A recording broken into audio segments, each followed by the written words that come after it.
Jamal Wright was 34 years old when he opened his mailbox and found the wedding invitation that would change everything.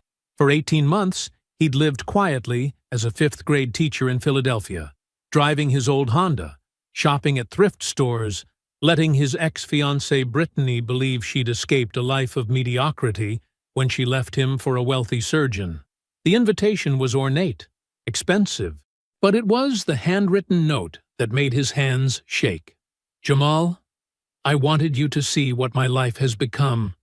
I know this might be hard for you, poor thing, but maybe it will inspire you to finally make something of yourself." She had no idea he was worth $18 million. Had no idea the struggling teacher she'd mocked owned the educational software company that made him a fortune. 2 hours before her vineyard ceremony in Napa Valley, Jamal's private jet touched down on the tarmac.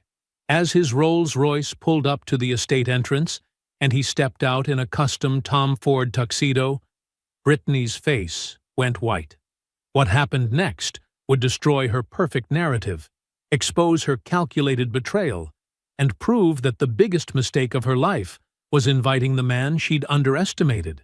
But in that moment, watching her champagne glass tremble in her hand, Jamal knew everything was about to change. Before we jump into the story, comment where in the world you are watching from and subscribe, because tomorrow's story is one you need to hear. The late afternoon sun slanted through the windows of room 502 at Franklin Elementary School in Philadelphia. Jamal Wright moved between clusters of desks, his tall frame bending down to help students with their math problems. The classroom showed signs of creative problem-solving. Cardboard geometry shapes hung from the ceiling, and motivational posters made from recycled materials decorated the walls. "Mr. Wright, I got it!" Madison beamed, holding up her worksheet. "I used the strategy you showed us with the blocks." "That's excellent thinking, Madison." Jamal smiled, his voice warm and encouraging. "Would you like to show the class how you solved it?" As Madison explained her solution to her classmates, Jamal watched with quiet pride. The classroom might lack the newest textbooks or smartboards, but his students were thriving through hands-on learning and genuine engagement. After the final bell rang and his students filed out, Jamal gathered his worn leather messenger bag and headed to the faculty parking lot. His 12-year-old Honda Civic sat between newer vehicles belonging to other teachers. The car's faded blue paint and minor dents didn't bother him. It ran well and served its purpose. During the drive to his modest one-bedroom apartment in West Philadelphia, Jamal's mind drifted to his grandmother, Evelyn. Her words from 7 years ago remained as clear as ever. "Don't let money change who you are. Stay grounded in real work with real people for at least 10 years. He could still picture her weathered face in the hospital bed, her wisdom cutting through the grief of impending loss. Just 2 months after that conversation, he'd sold LearnBridge, his educational software platform, for $18 million. Only his lawyer and financial advisor knew about his wealth, a choice that had shaped every aspect of his life since. Pulling into his apartment complex's parking lot, Jamal nodded to Mrs. Rodriguez, who was struggling with her groceries.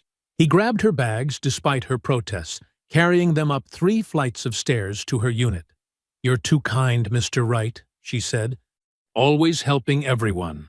Inside his own apartment, Jamal changed out of his work clothes into comfortable jeans and a t-shirt from the thrift store. The space was small but tidy, furnished with second-hand pieces chosen with care. On his desk sat a framed photo of his grandmother, Evelyn. His phone buzzed, an email from his financial advisor about another anonymous donation. This time, it was $12,000 for young Tommy Martinez's diabetes treatment.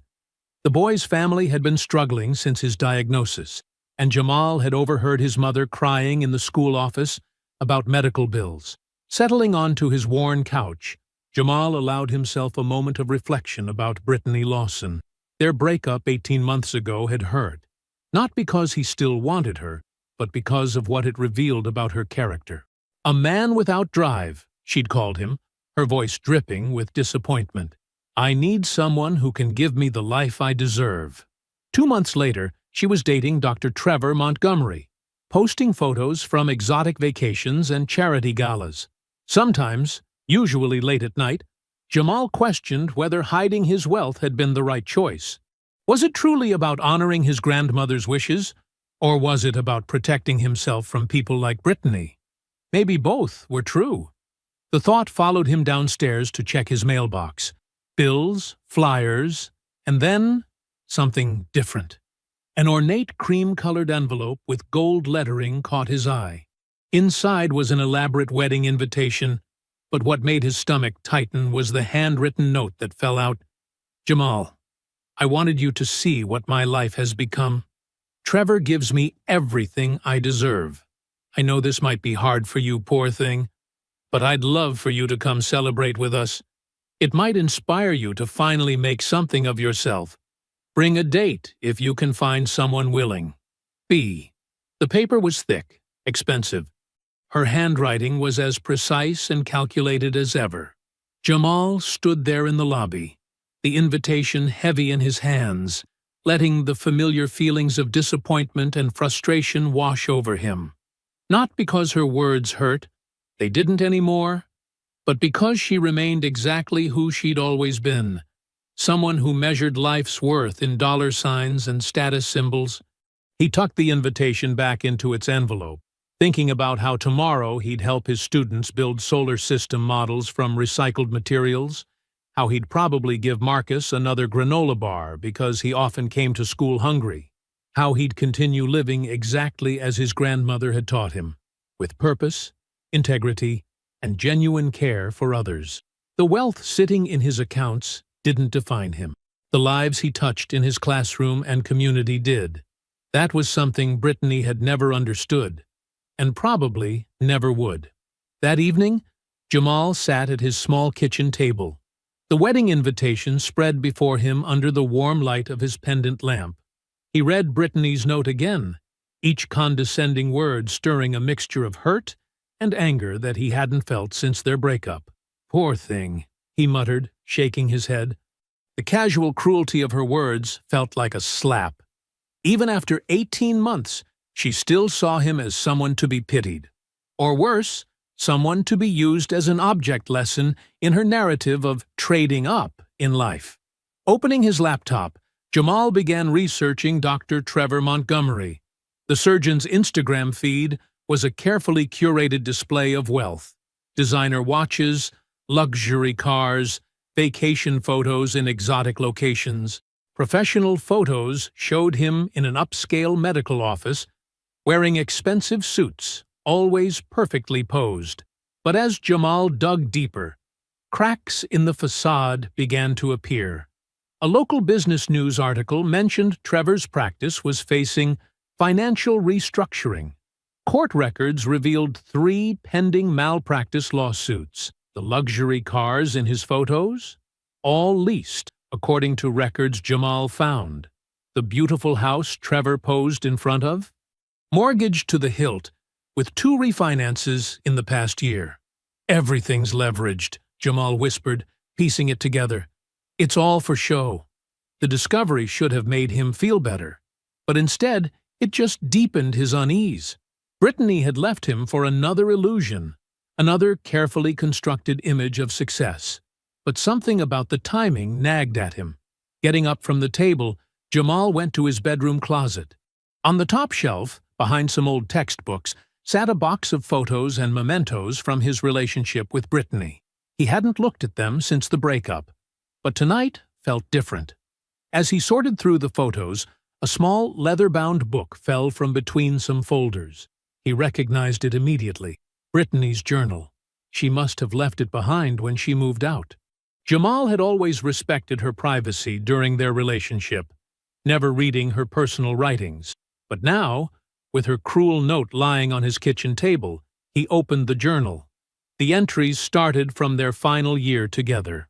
At first, they were mundane observations about their life, but then the tone changed dramatically. March 15th. Another dinner at Jamal's favorite cheap Italian place. He thinks it's charming. I think it's pathetic. I can't keep living like this. Started going to medical conferences and charity galas on my own. That's where the real men are. Men with ambition, men who can give me what I deserve. Jamal is sweet, but useless. He's my placeholder, until I find someone who can actually afford the life I want. Jamal's hands tightened on the journal. The entry was dated 14 months before their breakup. He kept reading. April 2nd. Met an interesting surgeon at tonight's gala. Trevor Montgomery. He noticed my Hermes scarf. Thank God for credit cards. Need to position myself to run into him again. May 18th. Trevor took the bait. Surgeon, 6 figures.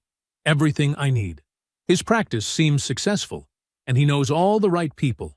Just need to time the exit from Jamal perfectly. Can't seem too cruel. Need to keep the moral high ground. The entries continued, detailing her calculated pursuit of Trevor, her strategic planning of their chance encounters, even her rehearsed breakup speech to Jamal. Every moment he had thought was genuine had been orchestrated. Every tear she'd shed had been planned. June 30th. Lisa is helping me coordinate the Trevor situation. She knows his schedule, where he hangs out. I've started dressing differently when I know I'll see him. Jamal doesn't even notice. He's too busy with his precious students.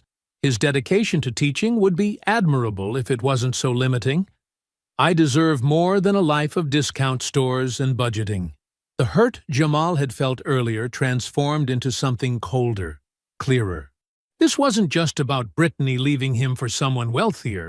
It was about her meticulously plotting his replacement while playing the role of loving fiancé. Every kiss, every "I love you," every shared moment during those final months had been a lie. He closed the journal and looked at the wedding invitation again.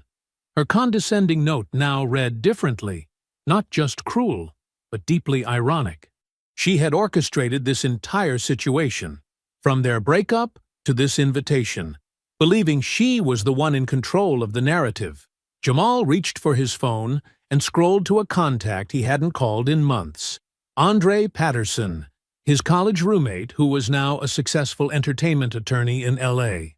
Andre was one of the few people who knew about his wealth, who had questioned his choice to live so modestly. Taking a deep breath, Jamal pressed call. After 2 rings, Andre's familiar voice answered. "My man. Long time no talk." "It's time," Jamal said quietly. "I need your help with something." Jamal stepped out of his Honda Civic into the crisp morning air of downtown Philadelphia. The towering glass office building reflected the early sunlight as he straightened his simple blue tie. Despite what he was about to do, he kept his usual modest appearance, khakis and a button-down shirt from Target.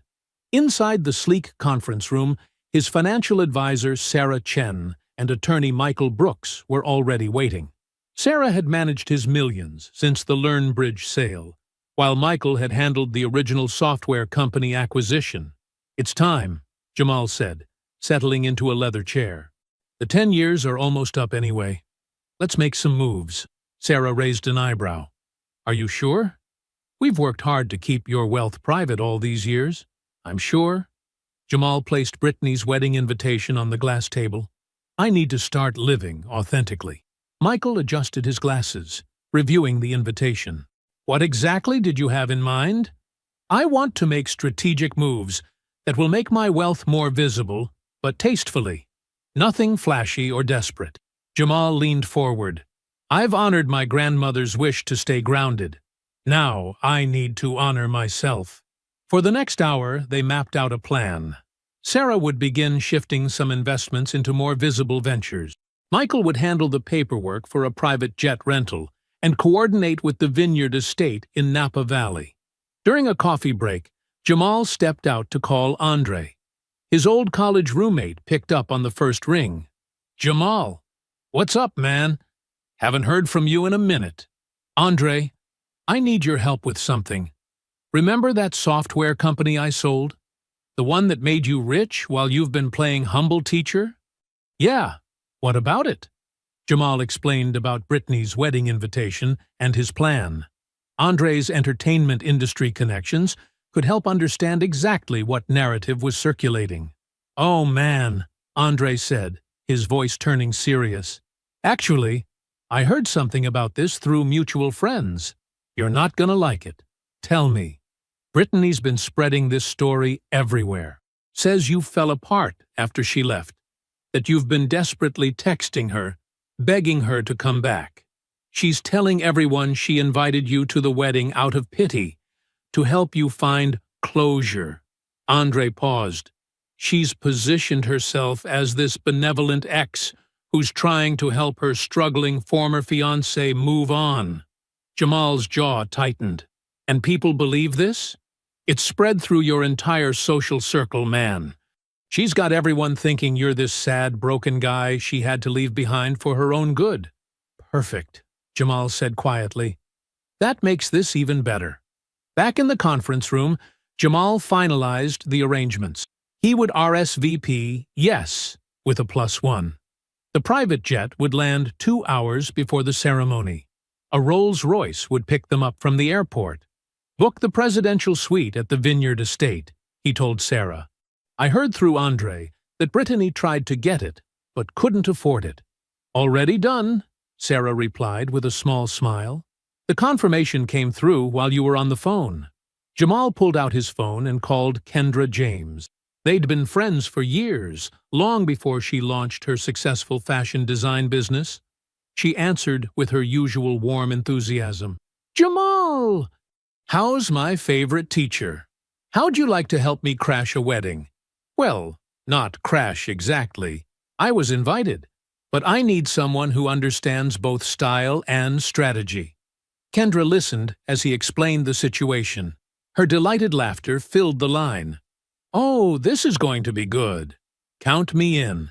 I'll design something perfect for both of us." Over the next hour, they coordinated every detail.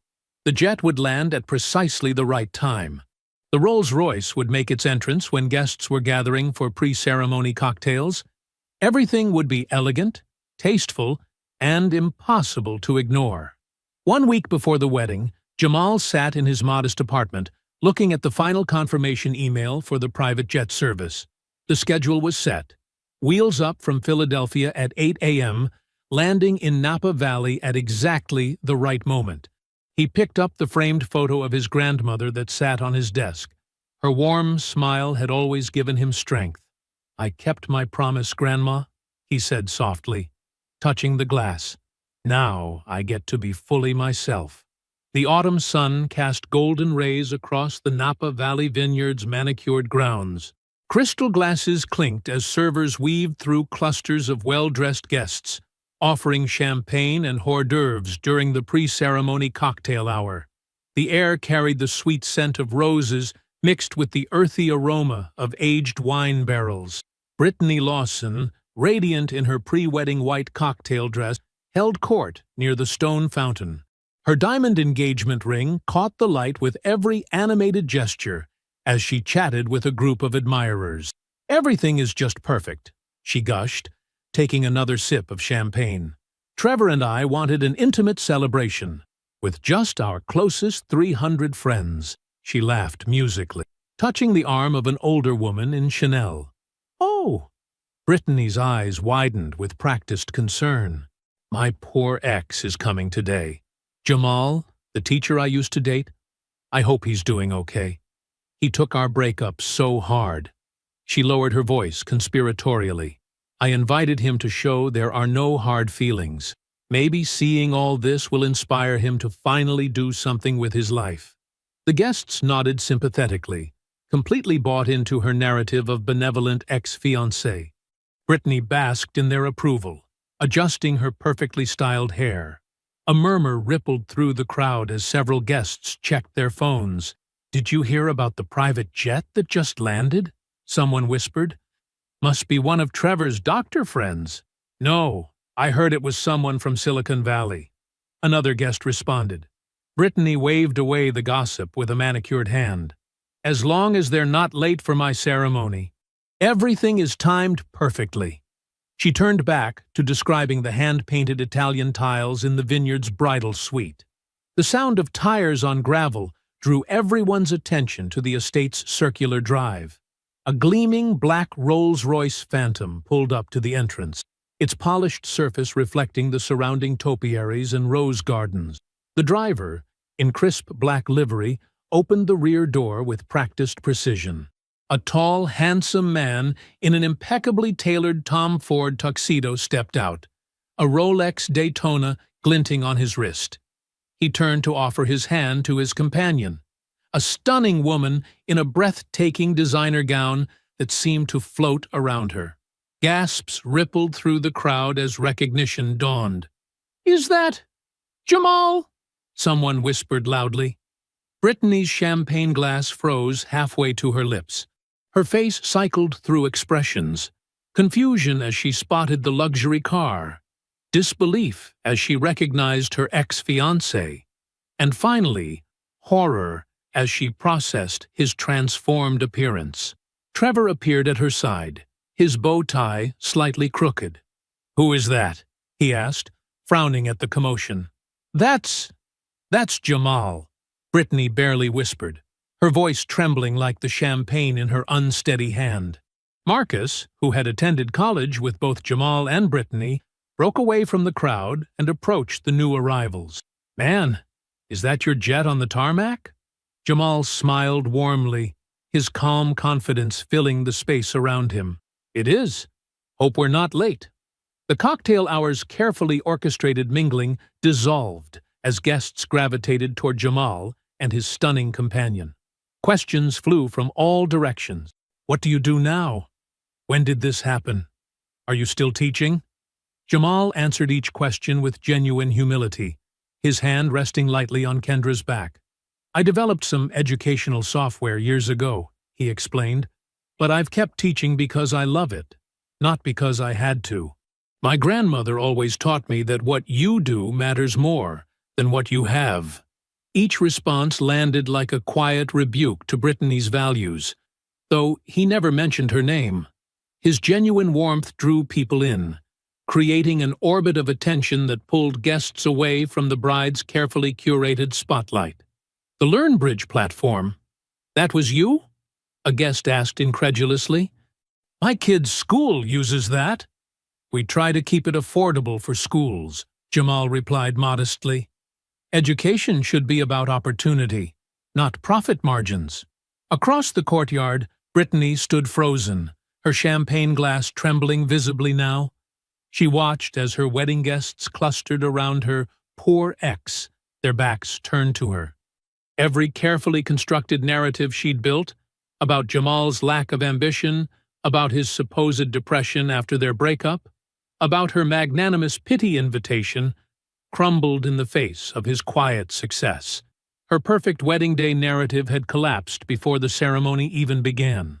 Lisa hovered at the edge of the cocktail hour, fidgeting with her champagne glass. Her maid of honor dress, a soft blush silk that Brittany had chosen, suddenly felt too tight. When she finally caught Jamal's eye, she gestured subtly toward a quiet corner of the vineyard, where gnarled old vines created a private alcove. Jamal excused himself from the group of admiring guests and followed her, his movements unhurried and confident. The afternoon sun filtered through the grape leaves, creating dappled shadows on his perfectly tailored tuxedo. "I need to tell you something," Lisa said, her voice trembling slightly. She'd been rehearsing this conversation in her head since Jamal's dramatic arrival. "I'm so sorry, Jamal. I helped Brittany plan everything with Trevor." Jamal remained silent, his expression neutral but attentive. Lisa rushed to continue, the words tumbling out like water from a broken dam. "She made me help her track his schedule, when he'd be at certain medical conferences, which charity galas he attended, even his favorite restaurants and golf clubs." Lisa's hands shook as she spoke. She pursued him like it was a military campaign. Nothing was accidental. Those chance meetings? All planned. Every single one. "I see," Jamal said quietly, his calm demeanor making Lisa feel even more guilty. "Last week, when she was addressing your invitation, Lisa swallowed hard. She called it her power move. She literally said, "I want Jamal to watch me marry money and realize what he lost." Those were her exact words. Jamal's jaw tightened slightly, the first crack in his composed facade. "Go on. There's more," Lisa continued, glancing around to ensure they weren't overheard. "She's been telling Trevor that you're obsessed with her, that you've been constantly texting her, trying to get her back. She's painted this picture of you as this desperate ex who can't let go." Without a word, Jamal pulled out his phone and opened his message history. He handed it to Lisa, who scrolled through, her eyes widening. There wasn't a single message to Brittany in the last 18 months. "Oh, God," Lisa whispered, handing the phone back. "I knew she was lying, but seeing it, I'm so sorry, Jamal. I should have said something sooner. If you need anything, if you want me to tell people the truth." "Thank you, Lisa," Jamal said genuinely. "But the truth has a way of revealing itself." Across the courtyard, Jamal spotted Mr. and Mrs. Lawson standing somewhat apart from the crowd. He remembered Sunday dinners at their house, Mr. Lawson's dad jokes, Mrs. Lawson's warm hugs. They had always treated him like family. He made his way over to them, noting how Mrs. Lawson's eyes welled up at his approach. "Jamal," she said softly, reaching out to touch his arm. "You look wonderful." "We've missed you, son," Mr. Lawson added, his voice gruff with emotion. "I've missed you both, too," Jamal replied sincerely. Mrs. Lawson wiped at her eyes carefully. "We never understood why she left you. We tried to talk to her, but she said you weren't ambitious enough, that you'd never—" She trailed off, embarrassed. "I heard you've done very well," Mr. Lawson said. "The jet, the car." Jamal nodded, choosing his words carefully. "I've been blessed professionally, but I chose to stay in teaching because it matters to me. I've been funding educational initiatives and scholarships anonymously. It's important work." Mr. Lawson's eyes widened as understanding dawned. "You had money the whole time? Even when you were with Brittany?" "Yes," Jamal confirmed quietly. "I believe in people loving me for who I am, not what I have." Mrs. Lawson pressed her hand to her mouth, the full weight of her daughter's shallow choices hitting her. Before she could respond, a flash of white appeared in their peripheral vision. Brittany rushed toward them, her wedding dress rustling, anxiety clear beneath her forced smile. She grabbed Jamal's arm with more force than necessary. "Jamal!" she said too loudly, her fingers digging into his sleeve. "Let's catch up privately." Brittany's manicured nails dug into Jamal's arm as she practically dragged him toward a private stone terrace. Cascading vines draped over the railing, offering a picturesque view of the sun-drenched vineyard below. The moment they were out of earshot from the other guests, her smile vanished like morning dew under harsh sunlight. "What the hell are you doing here dressed like that?" she hissed, her perfectly made-up face contorting with anger. "Where did you get this money? Did you rent everything just to embarrass me?" Jamal stood relaxed, hands in his pockets, maintaining the same calm demeanor he used when handling difficult parent conferences at school. "You invited me, remember?" he said softly. "I came to celebrate your happiness. Don't give me that." Brittany's voice cracked as she struggled to keep her volume down. "You had money this whole time? All those years I complained about your Honda, your tiny apartment, shopping at thrift stores?" She paced the terrace, her white dress swishing against the stone floor. "You made me look like a fool. I left you because I thought you were going nowhere." "No," Jamal replied, his voice steady but firm. "You left me because you judged me by what was in my wallet, not what was in my heart. I'm the same man I always was, the same teacher, the same person who loved you despite your constant dissatisfaction." Brittany's hands trembled as she gripped the stone railing. "Does Trevor know? Are you going to tell people?" Her eyes darted toward the cocktail hour where guests were still buzzing about Jamal's arrival. "This is my wedding day, Jamal." "I'm not here to ruin anything," he said, maintaining eye contact. "I'm here because you invited me. You wanted me to see your life. Well, I'm seeing it. You're enjoying this, aren't you?" she accused, her voice bitter. "Showing up in your fancy jet, that ridiculous car, that watch that probably costs more than my first year's salary." "I'm not enjoying your discomfort, Brittany," Jamal interrupted gently. "I'm just existing as myself. The only difference is now you can see what was always there." She stepped closer, lowering her voice to a whisper. "You could have told me. We could have had all of this together."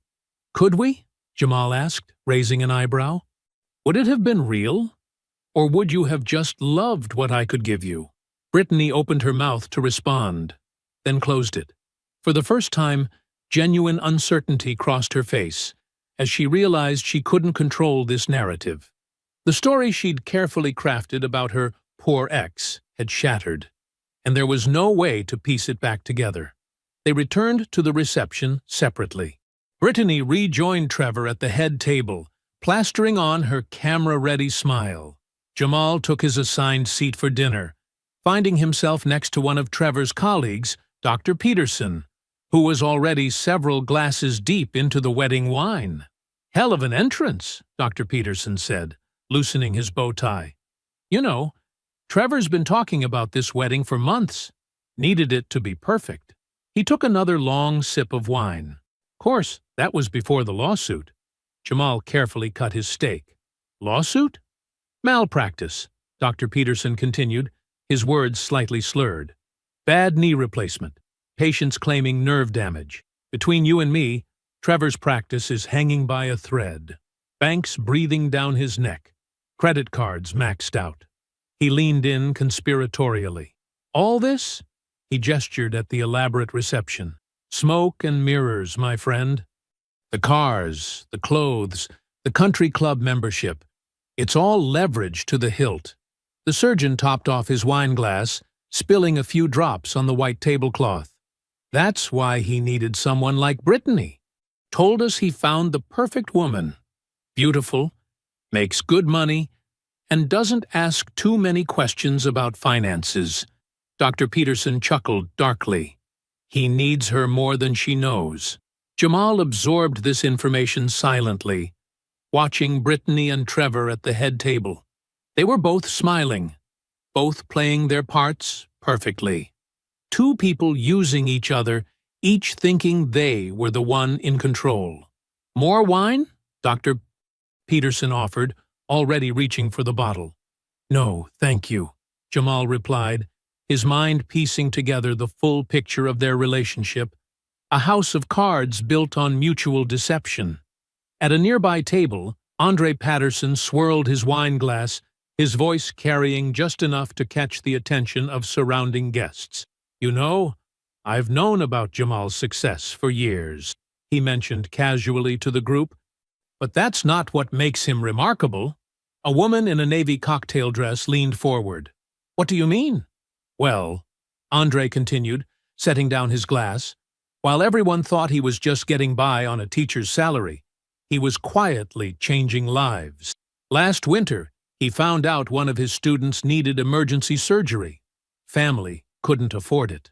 Andre paused, letting the information sink in. "Next thing you know, the hospital received an anonymous donation covering every penny." The guests exchanged glances, their expressions shifting from curiosity to amazement. "That's not all," Andre went on, his voice warm with pride for his friend. "He's funded entire classroom renovations, supplied technology for underfunded schools, created scholarship programs. He's given away more than most people make in a lifetime." He smiled, adding, "And he never wanted credit, just wanted to help." Like ripples in a pond, the information spread from table to table. Whispers turned to open discussion. Guests who had earlier heard Brittany's dismissive comments about her poor ex now viewed those words through a different lens. "Can you believe she called him poor thing in that invitation?" one guest muttered to another. And all this time, he was secretly funding charitable causes while she was chasing status, another replied, shaking her head. At the bar, Trevor Montgomery swayed slightly, his sixth glass of champagne making his movements unsteady. His eyes locked onto Brittany, who was trying to maintain conversation with her bridesmaids while clearly aware of the shifting atmosphere in the room. Trevor stumbled over to her, his face flushed. "Did you know?" he demanded, grabbing her elbow. "Trevor, you're drunk," Brittany hissed, trying to pull away. "Not now." "Did you know he had money?" Trevor pressed, his voice rising. "Is that why you invited him? Are you still in love with him?" Heads turned toward their increasingly visible confrontation. Brittany plastered on a smile, but her eyes flashed with panic. "You're being ridiculous. Let's discuss this later." "Later?" Trevor laughed bitterly. "Like how you'll later explain why you never mentioned dating a millionaire." The wedding coordinator nervously approached, suggesting it was time for toasts. Brittany practically pushed Trevor toward his seat, desperate to maintain some semblance of normalcy. As planned speakers delivered their rehearsed messages, Brittany's brother David stood up, champagne in hand. He glanced at his prepared notes, then set them aside. "I had a whole speech written," he began, "but I need to say something else. Something about the kind of person Jamal Wright is." He looked directly at his former would-be brother-in-law. "What most people don't know is that 3 years ago, our mom got sick. Really sick. The medication she needed wasn't covered by insurance, and we were struggling to figure it out." Brittany's smile froze on her face. She hadn't heard this story. "Then, suddenly," David continued, his voice thick with emotion, "the pharmacy called. Said an anonymous donor had paid for a year's worth of medication. We never knew who it was." He turned to Jamal. "Until today, when I finally connected the dots. The timing, the way you asked about Mom's health afterward." The room fell silent. All eyes moved between Jamal, who sat quietly with his usual calm demeanor, and Brittany, who looked like she'd been struck. "You helped save our mother," David said firmly, "and you never said a word. Never asked for recognition. Never used it to—" He glanced at his sister. "Prove anything to anyone." Glasses raised throughout the room. "To Jamal," someone called out. The toast spread, voices joining in appreciation for the quiet teacher who had touched so many lives without seeking praise. At the head table, Brittany sat motionless, her champagne untouched. Beside her, Trevor stared at his new wife with dawning comprehension, seeing for the first time how little he truly knew about her, and about the man she'd deemed not good enough. Between them, the elaborate wedding cake stood on its display, its white fondant gleaming under the reception light. Like everything else about this wedding, it was chosen to impress, to project an image. And like everything else about this day, it remained untouched as the carefully constructed facade crumbled around it. Sunlight streamed through the presidential suite's windows as Jamal packed his overnight bag. Kendra emerged from the bathroom, wrapping a silk scarf around her hair. Their quiet morning routine was interrupted by frantic knocking at the door. "Jamal! I know you're in there!" Brittany's voice cracked with desperation. Kendra raised an eyebrow. "Want me to handle this?" "No, it's okay." Jamal squeezed her hand. "I'll deal with it." When he opened the door, Brittany nearly fell forward. Her wedding makeup was smeared, mascara trails staining her cheeks. Her designer dress from the night before was wrinkled, suggesting she hadn't changed or slept. "You—" She stumbled into the room, pointing an accusatory finger. "You destroyed everything!" "Good morning to you too, Brittany." Jamal's voice remained steady. "Don't patronize me!" She paced frantically. "My wedding day. My perfect day. And everyone was talking about you instead of celebrating me. Trevor and I fought all night because of you." Jamal leaned against the dresser, arms crossed. "I attended your wedding as an invited guest. Nothing more." "In a private jet?" With a Rolls-Royce? Her laugh was bitter, hysteric. You planned this. You wanted to humiliate me. No, Brittany. I simply arrived as myself. Everything that happened after came from choices you made long before I got here. She ran her hands through her disheveled hair, switching tactics. Tears welled up in her eyes. Do you know how hard this is for me? Finding out that everything I thought I knew was a lie? You mean like finding out someone you loved was using you as a placeholder? The words hit their mark. Brittany's expression shifted, her voice softening. She moved closer to Jamal. We could have had all of this together. The lifestyle, the status, everything I wanted. She reached for his arm. Why didn't you tell me about the money? Jamal stepped back, maintaining distance. Because I needed to know you loved me, not what I could buy you, and you showed me exactly who you were. That's not fair. I didn't know. That's exactly my point. Jamal walked to his suitcase and pulled out a familiar leather-bound notebook. But I know everything now. Brittany's face drained of color. My journal. Found it months ago in that box you left behind. Every calculated move, every strategy session. He opened to a marked page.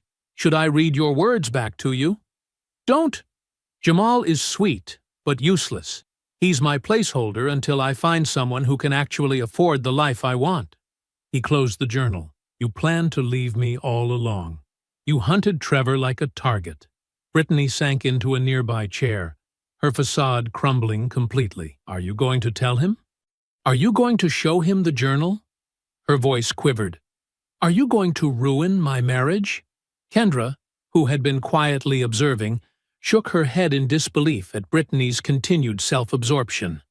Your marriage will succeed or fail based on the foundation you've built together, Jamal said.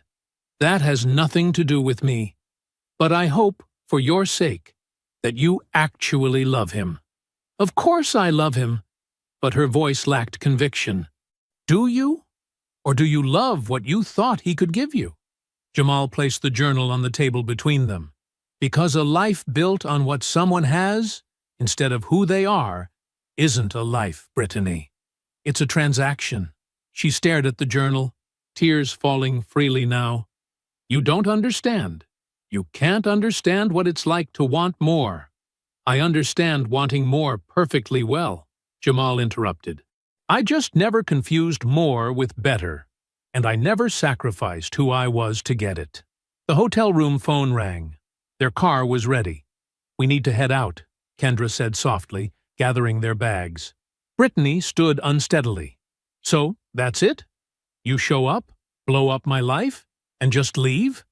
You blew up your own life, Brittany. I just declined to keep playing the role you assigned me. Jamal picked up his bag.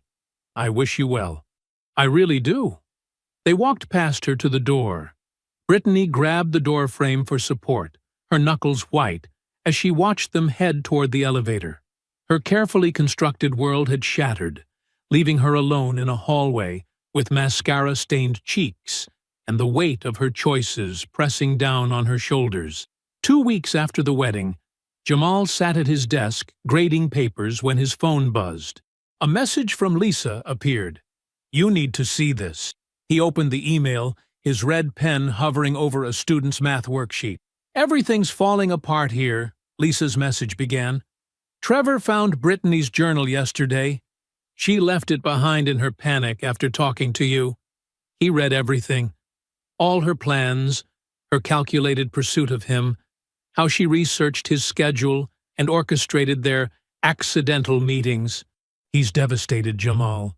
Not just hurt, but humiliated. Jamal set down his pen, leaning back in his chair. The afternoon sun cast long shadows across his classroom's empty desks. Trevor's family, their old money, very traditional. They already had doubts about Brittany.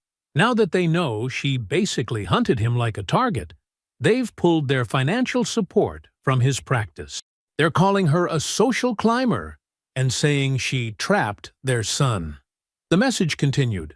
But that's not even the worst part. Remember how Brittany always had the newest designer everything? Turns out she's been under investigation at work. The wedding expenses drew attention to her expense reports. She's been inflating charges for years, pocketing the difference to fund her luxury lifestyle. We're talking tens of thousands of dollars, Jamal. The company's building a case against her. Criminal charges are possible.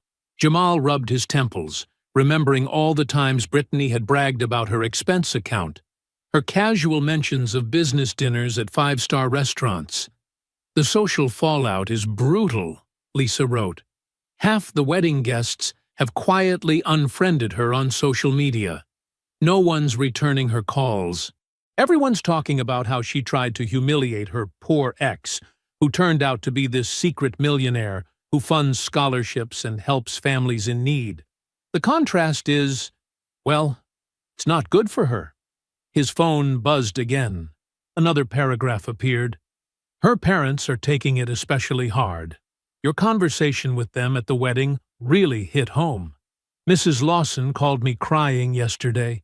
She said they raised her better than this. They're barely speaking to Brittany now. Mr. Lawson said he doesn't recognize the person his daughter became.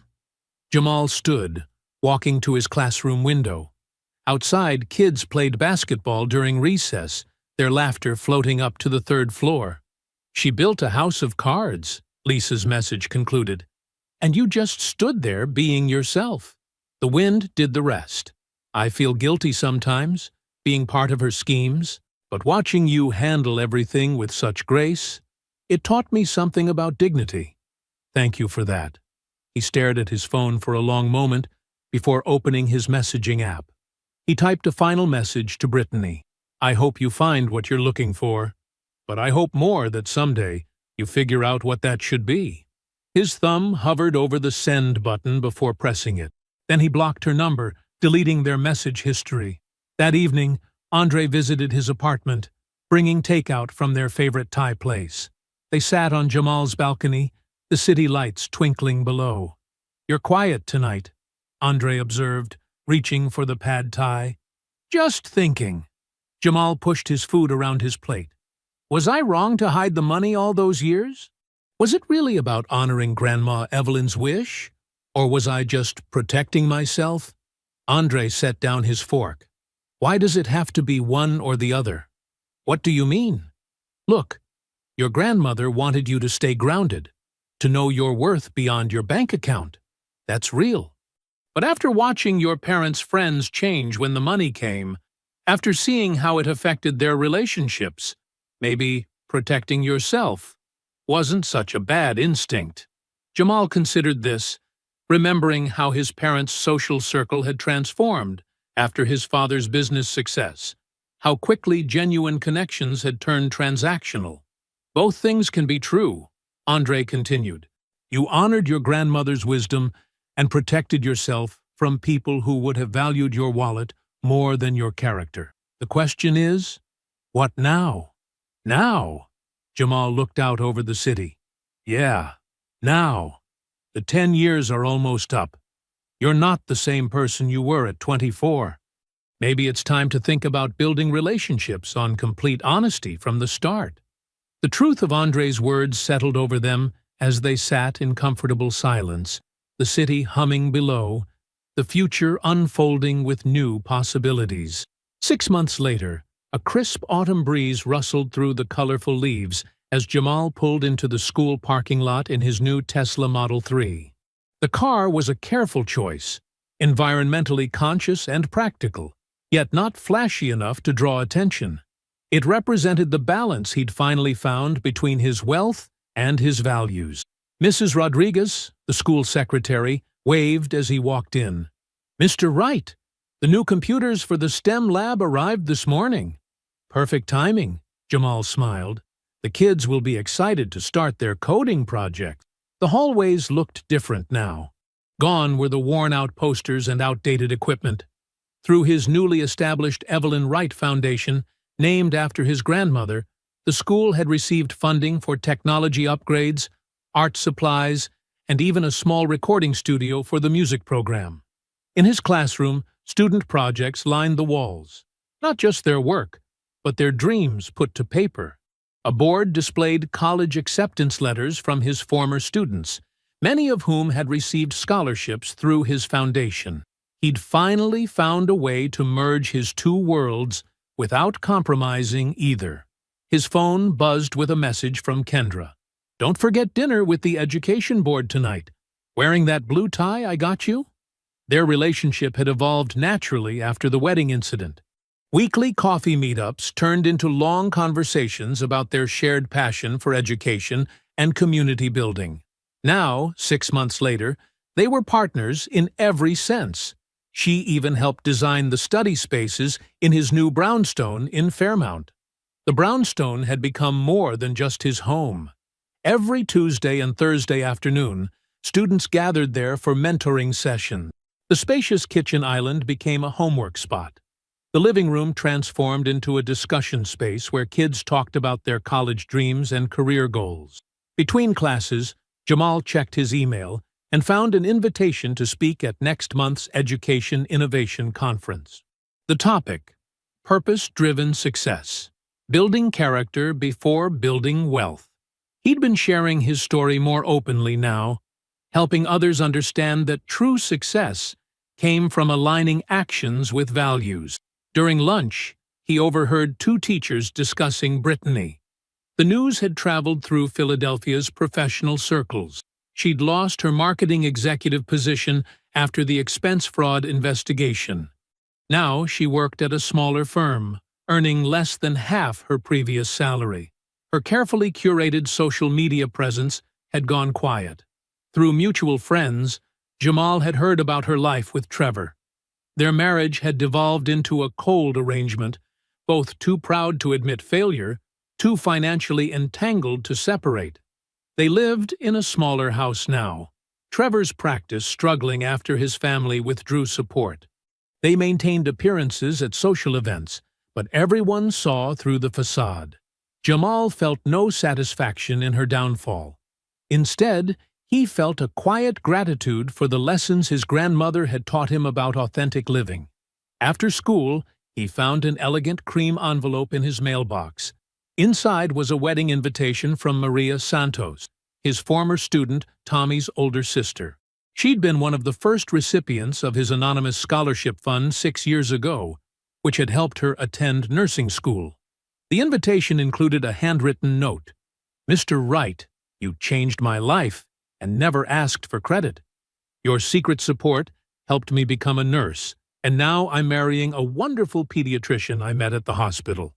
I'd be honored if you'd celebrate with us." Jamal smiled, remembering the quiet way he'd arranged the scholarship through the school's administration back then. Now he could attend the wedding as himself. No secrets, no hidden identity. He drove to the local post office, where his Tesla drew barely a glance. Inside, he filled out the RSVP card, booking a regular commercial flight and making a note to shop for a thoughtful gift at a local store. Some habits of humility were worth keeping. As he dropped the RSVP in the mailbox, he caught his reflection in the window. The same dedicated teacher he'd always been, but now living without the weight of secrets. His grandmother's voice echoed in his memory. "Success isn't about what you have. It's about who you are when you have it." "I kept my promise, Grandma," he whispered to his reflection. "And I stayed me." Standing there, Jamal understood the truth that had guided him all along. Some people spend their lives chasing what they think they deserve. He had learned the secret. Deserve what you chase. I hope you enjoyed that one. Be sure to like the video and subscribe so you don't miss the next story. I've picked out 2 more for you that I think you'll really like.